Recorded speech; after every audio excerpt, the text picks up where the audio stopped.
Hello, I'm Steve. Thanks for visiting the Patio Heat channel, where we provide visual concepts of infrared heating as well as tips for ideal patio comfort. Check out our patioheat.com website for sales and more information. Please tap that like button if you find this video useful, as it helps others find our channel. Now let's get heating. Alright, so we have this residential application. This structure, it's just an overhead structure with sloped ceilings, and we do have a fan in here. So let's go ahead and look at the dimensions. Right now there is currently a window at this location, but the owner has said that they were going to look at putting doorways in here. However, that doorway will be swinging inwards, or I have it as listed as just a sliding glass door at this point. So that's one thing. And then the fan that I have, I've made it so that it is 66 inches in diameter. If it's a little bit larger, we may have to look at that, but at this point I don't think that's going to be an issue.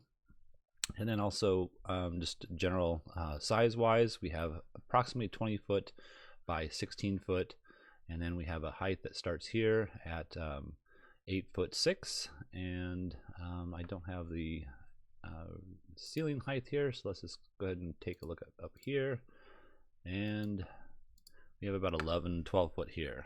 All right, and let's see if there's one other thing I wanted to mention. Oh, the thing I wanted to mention was it's about 300 square feet in size, so that's roughly about 85,000 BTU requirement to heat up the whole space. And I'm going to show you two different options. And let's see, the first option is going to be gas heaters. I would probably recommend the gas heaters, most likely just because of the fact that you get a lot more heat. And even though this client had mentioned that they were interested in just a general amount of heat, not a whole lot of heat, I think this would be not only a full coverage, even coverage. You could use a high-low switch on each one of these units. High-low meaning that would be 25,000 BTUs or 34,000 BTUs, and that way you can regulate how much the temperature is at any point. You can also put the single switch for these two units and a single switch for these two, making it different zones. And yeah, we can go into the detail of that if that's necessary, as far as how to do that. So in any case, I have these at mounted off these beams, and also I have made the bracket at the same slope. I located the bottom hole that's existing into this bracket with alignment with the rod that goes down.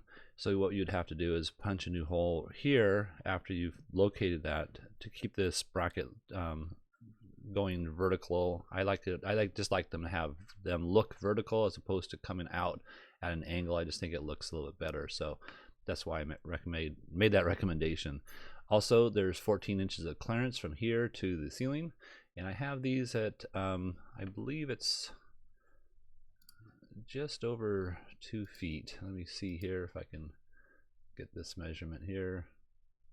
Let's go a little bit closer. And so, oh yeah, 4 feet from this edge here up to the center point of the bracket itself. All right, and I'm gonna clear that out of there. All right, so anything else? So yeah, the 14 inches of clearance is required from here to any combustible surface above the heater. And let's go ahead and look at the footprint of heat.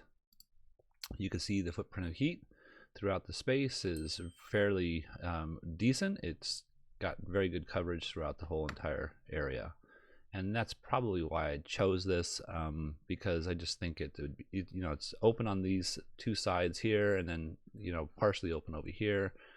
It's a lot of exposure.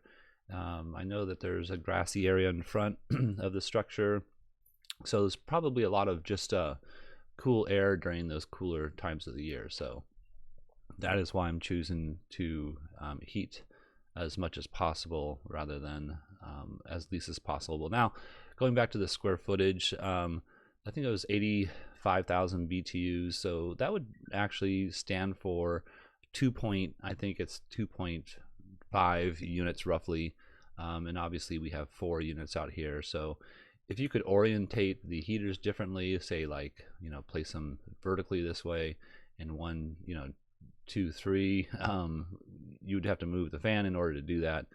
Then you'd get another different type of footprint. You're not going to get this full 16 foot here, but you would get about 12 foot from left to right here. But I don't think that's doable, and I think this would be a much better option. So all right, so that's the natural gas option. Let me just go ahead and turn that off and show you what a electrical option would be. And electrical option would be very similar.